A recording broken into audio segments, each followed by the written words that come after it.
semua, perkenalkan nama saya Siti Zahra Amalia Ramadan Amrullah, nomor urut 32, NIS 24032. Saya dari kelas 11 Farmasi Industri dan berasal dari sekolah SMK Farmasi Amasi Makassar yang biasa disebut SMAFI. Jadi di video kali ini saya akan menjelaskan 10 simplisia dan saya akan mewawancarai 3 orang yang berpengalaman.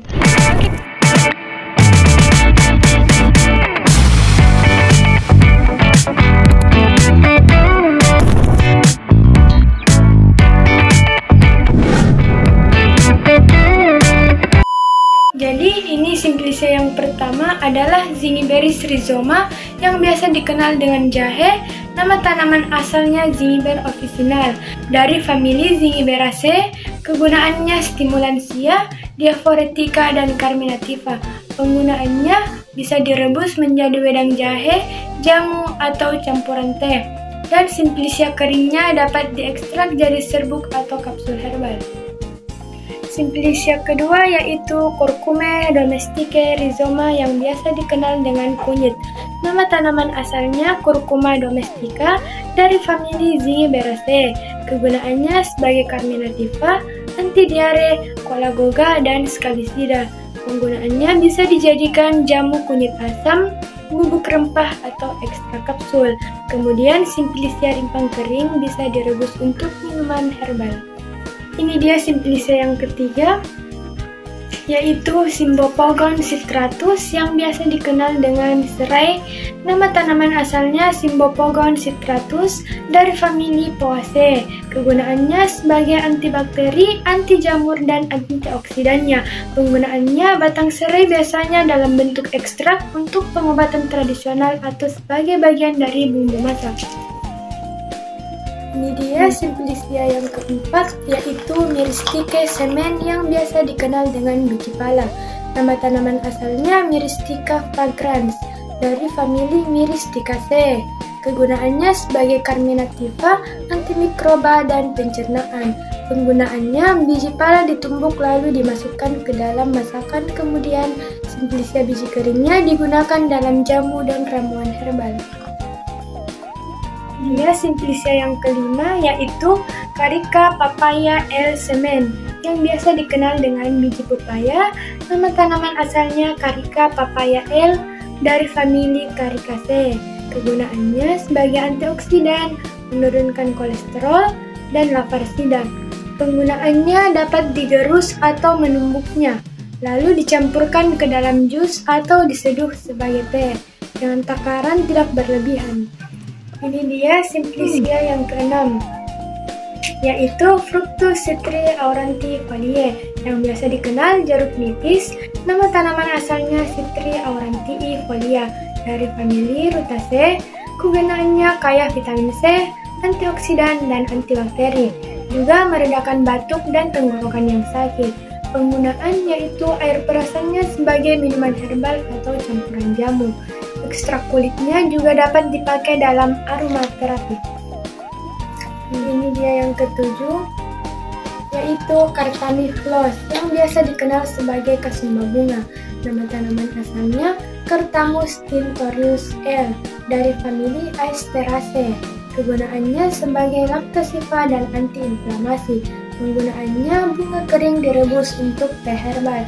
Serbuknya digunakan dalam ramuan jamu tradisional.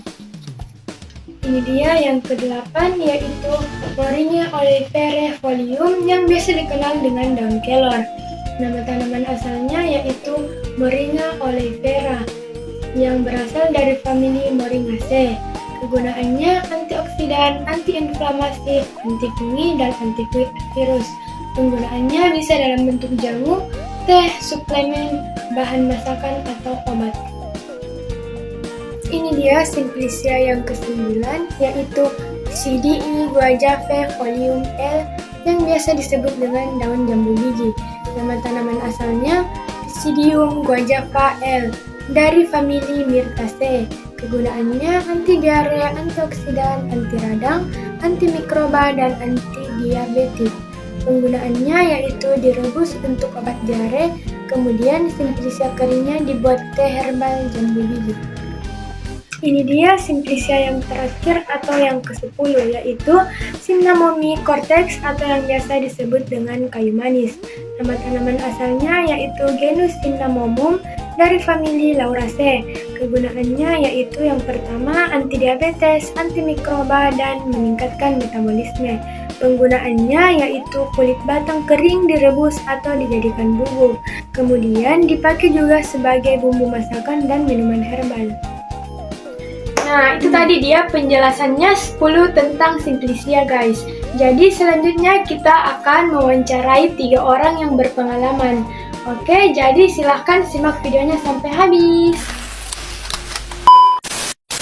Oke guys, jadi ini orang pertama yang saya akan wawancarai. Halo Kak, maaf mengganggu waktunya. Sebelum itu boleh perkenalkan namanya? Nama saya Muhammad Fadil. Pekerjaannya apa Kak? Saya sebagai mahasiswa. Kalau boleh tahu, tanaman apa yang Anda pernah gunakan sebagai obat? Saya pernah menggunakan kasumba bunga. Fungsinya apa?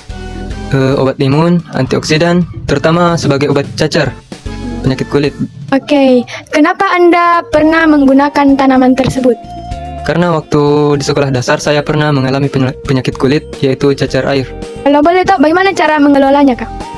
Mengolahnya simpel, tinggal direndam selama 5 menit menggunakan air panas. Oke, makasih atas waktunya Kak. Ya. Oke guys, jadi selanjutnya kita akan wawancara orang kedua. Oke guys, jadi saya akan mewawancarai orang kedua. Baik, terima kasih atas waktunya. Boleh perkenalkan namanya? Nama saya Haji Amrullah. Kalau boleh tahu pekerjaannya apa? Saya wira swasta. Tanaman apa yang Anda pernah gunakan sebagai obat? Kunyit. Kalau boleh tahu bagaimana cara mengelolanya? Pertama ada namanya sari kunyit. Jadi kunyitnya itu dibersihkan baik-baik, terus diparut. Setelah itu diperas untuk diambil airnya, sari kunyitnya namanya. Kemudian disaring untuk memisahkan dengan ampasnya. Nah, untuk lebih berkhasiat itu kita harus kasih madu pemanis. Itu lebih berkhasiat sesuai dengan pengalaman saya.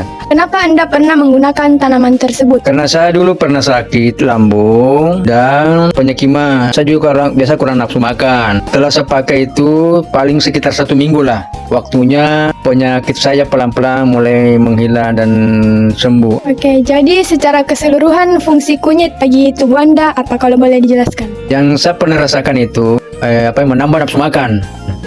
Jadi yang saya rasakan betul-betul khasiatnya, fungsinya itu. Oke guys, jadi itu tadi wawancara mengenai kunyit. Sekarang kita beralih ke wawancara ketiga. Makasih atas waktunya. Ya, makasih. Oke guys, jadi saya akan mewawancarai orang ketiga.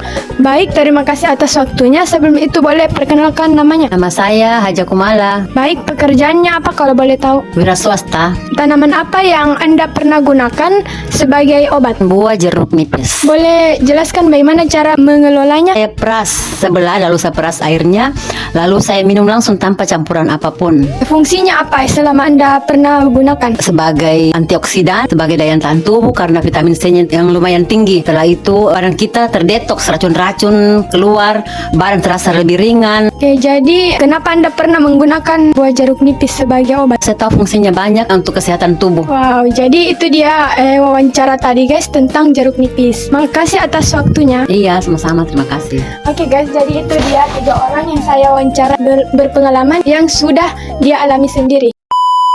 Oke, jadi itu tadi 10 macam Simplicia beserta penjelasannya dan hasil wawancara dari orang yang berpengalaman. Oke, jadi itu saja video dari saya. Thanks for watching dan see you next video guys. Bye-bye.